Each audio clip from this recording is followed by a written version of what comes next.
السلام علیکم ورحمت الله وبرکاتو. زه یم ستاسو ورور ستاسو ملګری عبدالقدیر افریدي د ملنګیار ټي وي چینل نه. د جادو حفاظت یعنی د جادو نه حفاظت دپاره قرآني آیات.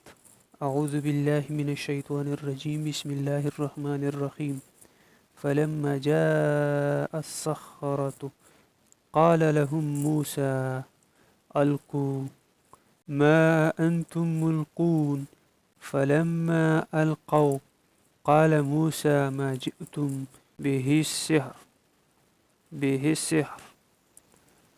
إن الله سيبطله إن الله لا يصلح عمل المفسدين ويحق الله الحق بكلماته ولو كره المجرمون.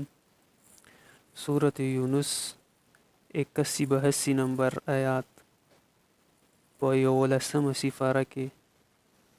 خاصیت د دې آیات دا دی د جادو دپاره مجرب دی.